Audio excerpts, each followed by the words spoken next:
Hello everyone, welcome to learning twist.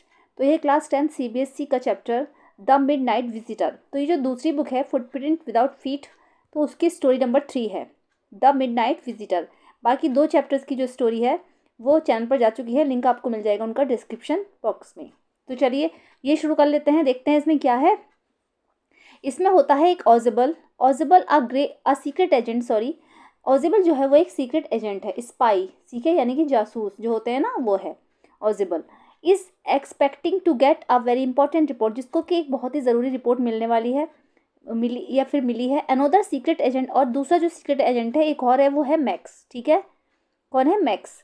तो क्या है इसमें कि the threat sorry max threatens him with a pistol.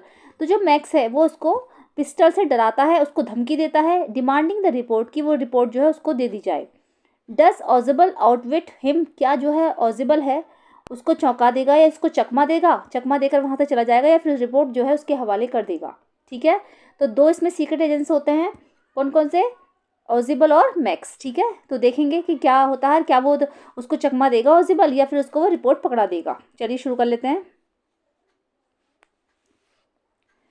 तो हम यहाँ पर देखेंगे ऑजिबल है एक, तो है ना, सीक्रेट एजेंट है ऑजिबल, और दूसरा एक होता है फाउलर। तो ये फाउलर जो है ये एक राइटर है, तो इसके बारे में अभी बताऊंगी, पहले हम आगे ये पढ़ लेते हैं क्या है। ऑजिबल did not fit any description of a secret agent Fowler had ever read. ठीक है, तो वो एक राइटर है, जैसे कि फाउलर ने पढ़ा। ऑजिबल जो था, मतलब वो उसके पास गया होगा, जैसे भी गया होगा, तो ऑजिबल जो था वो कहीं से भी वो सीक्रेट एजेंट के डिस्क्रिप्शन में फिट नहीं बैठता था। डिस्क्रिप्शन इस तरीके से ले लेंगे, जैसे स्टीरियोटाइप होता है ना, कि दिमाग में बना रहता है कि भाई जो है सीक्रेट एजेंट ऐसे होते हैं कि वो डैशिंग होने चाहिए, फिट होने चाहिए, थ्रिलिंग होने चाहिए, फिर लव अफेयर, मतलब जैसे कि जो रोमांटिक इमेजेस वगैरह होती हैं उनकी। तो इस तरीके से जो हमारे माइंड में एक इमेज आती है ना सीक्रेट एजेंट की या फिर जासूस की, तो उसके हिसाब से ऑजिबल जो था वो कहीं से भी फिट नहीं बैठता था, फाउलर के हिसाब से, फाउलर का कहना था। हैड एवर रीड, ठीक है, following him down the musty corridor of the gloomy French hotel where ऑजिबल हैड अ रूम।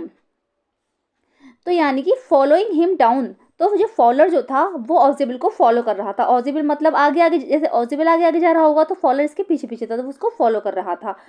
तो वो कह रहा था कि वो कहीं से भी सीक्रेट नहीं लगता था। डिस्क्रिप्शन का मतलब है, आप देख लेना, एक स्टीरियोटाइप है ये। तो following him down the musty corridor, तो यानी जो मस्टी कॉरिडोर था वहाँ का, जो कॉरिडोर होता है ना होटल का, डैम्प, मतलब वो बहुत ज़्यादा डैम्प था। मस्टी मीन्स डैम्प, मैं सिनोनिम बताती चलूँगी आपको, आप लोग लिखते रहना। तो मस्टी मीन्स, मस्टी का हो जाएगा डैम्प, यानी कि जैसे सीलन की बदबू आती है ना, गंदा सा। तो musty corridor of the gloomy French hotel, जो ग्लूमी मीन्स है जो अंधकार, अंधेरा सा था उस होटल में, मतलब उसके कॉरिडोर में वो जो है फाउलर जो था उसको फॉलो कर रहा था। तो बता रहा था कि उस कॉरिडोर में, फ्रेंच होटल जो था उसके कॉरिडोर में मस्टी था, वो ग्लूमी था, है ना, डैम्प, सीलन की बदबू आ रही थी और अंधकार बहुत था वहाँ पर। तो ऑजिबल हैड अ रूम, तो ऑजिबल ने वहाँ पर एक रूम ले रखा था। फाउलर फेल्ट लेट डाउन, ठीक है, तो लेट डाउन का मतलब है disappointed. Let down means disappointed, यानी फॉलर को बहुत अजीब सा डिसअपॉइंटेड महसूस किया उसने, निराशा सी हाथ लगी उनके, मतलब उन्होंने सोचा कि ये तो कहीं से भी सीक्रेट एजेंट नहीं लगता है। It was a small room, ये एक बहुत छोटा सा रूम था। On the 6th and top floor, कहाँ पर था ये? होटल के 6th फ्लोर पर और टॉप फ्लोर पर था।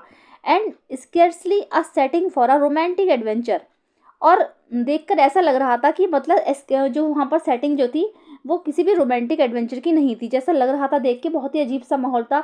जो इमेजिनेटिव माहौल होता है, जो सोच रखा होता है, उसकी कोई भी तस्वीर वहाँ नज़र नहीं आ रही थी। ऑजिबल was for one thing fat, very fat. ऑजिबल जो था वो, उसमें सबसे ज़्यादा एक बात ये थी कि वो मोटा था, और मतलब बहुत ही मोटा था वो, very fat. And then there was his accent. Accent mean होता है बोलने का तरीका, और जो उसका बोलने का तरीका था वो भी बिल्कुल अलग था, है ना। एसेंट मीन्स होता है बोलने का तरीका, मतलब वो किस ढंग से बोल रहा है, क्या है। तो जिसका बोलने का तरीका था वो भी बिल्कुल अलग था। दो he spoke French and German passively, he had never altogether lost the American accent he had brought to Paris from Boston 20 years ago. वो 20 साल पहले, है ना, बोस्टन से पेरिस आ गया था। उनका कहना है, फाउलर का, फाउलर बता रहे हैं ये बात, कि फाउलर का कहना है कि वो 20 साल पहले बोस्टन से पेरिस आ गया था, फिर भी क्या था, जो अमेरिकन एसेंट था जो इनका जो बोलने का तरीका था वो क्या था, वो वहाँ पर जो फ्रेंच और जर्मन बोलते थे, है ना, लेकिन उनका जो तरीका है वो अमेरिकन में होना चाहिए था, लेकिन नहीं, फिर भी वो उनकी जो बातों में फ्रेंच और जर्मनी की झलक दिखती थी। मतलब जैसे होता है ना, कोई आदमी होगा तो अगर जैसे बंगाली है, तो अगर वो इंडिया में आकर बंगाली बोलेगा तो हम पहचान लेंगे कि भाई ये बंगाली है, इसकी जो बोली में बंगाल की झलक दिखती है। कोई पंजाबी होगा तो समझ में आ जाएगा भाई पंजाब साइड से है ये बंदा। तो ऐसे ही उसकी बोली में जो था फ्रेंच और जर्मन झलकता था, जबकि वो 20 साल पहले ही बोस्टन से पेरिस आ चुका था। तो उसकी बोली में अमेरिकन दिखना चाहिए था, जो नहीं दिख रहा था। तो वो बता रहे थे कि वो इस तरीके का था। You are disappointed. तो अब ऑजिबल ने बोला कि तुम मुझे देखकर डिसअपॉइंटेड लग रहे हो, जैसे कहते हैं ना पहचान जाते हैं। तो ऑजिबल ने किससे बोला होगा, फाउलर से बोला, फाउलर उसको फॉलो कर रहा था क्योंकि। तो कि तुम निराश लग रहे हो, ऑजिबल said wheezily over his shoulder. तो ऑजिबल ने क्या करा, वीजली, वीजली होता है सांस फूलते हुए बोलना। तो मतलब जैसे बोलते बोलते सांस फूल जाती, क्योंकि वो इतना हेल्दी था, इतना मोटा था, उसकी सांस फूल रही थी। तो ऑजिबल ने सांस फूलते हुए बोला ओवर हिज शोल्डर, और अपने कंधे से हिलाए कि तुम मुझे डिसअपॉइंटेड लग रहे हो, निराश लग रहे हो। कहते हैं ना कि मुझे देखकर शायद तुम्हें कुछ लगा होगा। You were told that I was a secret agent. तुम्हें बताया गया था कि मैं एक सीक्रेट एजेंट हूँ, मैं एक सीक्रेट एजेंट था, या फिर ना a spy dealing in espionage and danger. एक जासूस, स्पाई बोलते हैं ना कि मैं एक सीक्रेट एजेंट था, एक जासूस। डीलिंग इन एस्पियोनेज मतलब जासूसी करना, एस्पियोनेज में से जासूसी करना है, डेंजर कि मुझे जासूसी करने का शौक होगा, या फिर मैं खतरों से खेलता हूँ, है ना, डेंजर में रहता हूँ, तुम्हें ये सब लग रहा होगा। You wish to meet me because you are a writer. तुम मुझसे इसलिए मिले क्योंकि तुम एक राइटर हो, यंग एंड रोमांटिक, है ना, जवान हो और रोमांटिक हो। मतलब क्योंकि वो तो अच्छा था, पतला दुबला सा था, लंबा सा था वो, तो वो यंग एंड रोमांटिक हो। You envision mysterious figures in the night. तुमने जो रात में सोचा होगा कि you envision mysterious figures in the night. तुम्हें लग रहा होगा, शायद तुमने ये एनविजन किया होगा कि मेरे पास जो है रात पे रहस्यमय लोग दिखाई देंगे, कि मतलब मुझसे कैसे कैसे लोग मिलने आते होंगे। द क्रैक ऑफ पिस्टल्स, या फिर गोलियों की अजीब अजीब सी आवाज़ें सुनाई देंगी। ड्रग्स इन द वाइन, और या फिर मुझे जो वाइन में ड्रग्स लेते हुए देखोगे। मतलब तुमने इस तरीके की जासूस की कल्पना करी होगी, इमेजिन करा होगा कि मैं एक ऐसे जासूस से मिलूंगा। तो तुम मुझे डिसअपॉइंटेड लग रहा हो कि मेरे अंदर तो ऐसा कुछ भी नहीं है।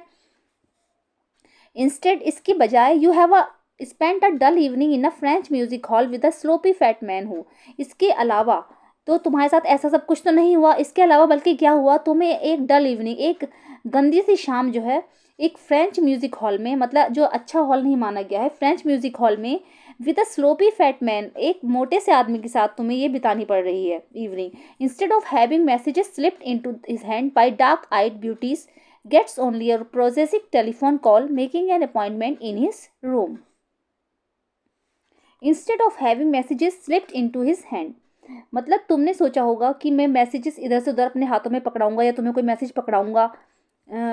Hand by dark eyed beauties, मतलब मेरी आंखों में जो है रेडनेस होगी, जैसे जासूस होते हैं। Gets only a processing telephone call, making an appointment in his room. या और जो तुम्हें ये जो प्रोसेसिव टेलीफोन कॉल मिली है, मतलब जो ऑर्डिनरी सा जो फ़ोन है, ये तुम्हें कॉल मिली है जिसने रूम में मुझे अपॉइंटमेंट किया है। यू हैव बीन बोर्ड, तुम बोर लग रहे हो। The fat man chuckled to himself as he unlock the door of his room and stood aside to let his frustrated guest enter.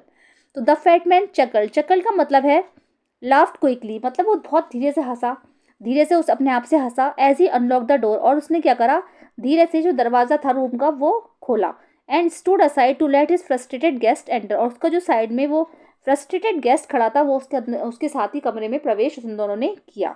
तो फ्रस्ट्रेटेड गेस्ट कौन है यहाँ पर, यहाँ फाउलर है, ठीक है, फाउलर उसको फॉलो कर रहा था, तो उसके साथ ही वो आ गया अंदर। तो यू आर डिसइल्यूजनड, ओजेबल टोल्ड हिम, ओजेबल ने उनसे कहा, ओजेबल ने उसे बताया, किसको बताया होगा, फाउलर को, कि यू आर डिसइल्यूजन, तुम जो है बहुत ज़्यादा डिसअपॉइंटेड लग रहे हो। डिसइल्यूजन का मतलब भी डिसअपॉइंटेड है ना। But take chair my young friend, लेकिन चिंता मत करो मेरे दोस्त। Presently you will see a paper, कि अभी तुम जो है प्रेजेंटली तुम एक पेपर देखोगे, a quite important paper for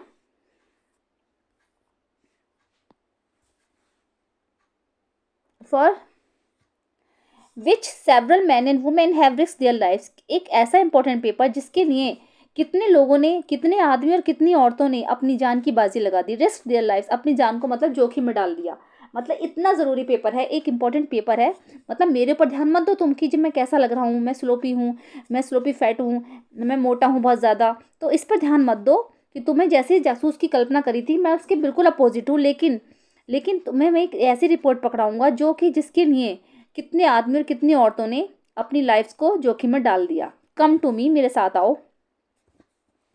some day soon that paper may well affect the course of history.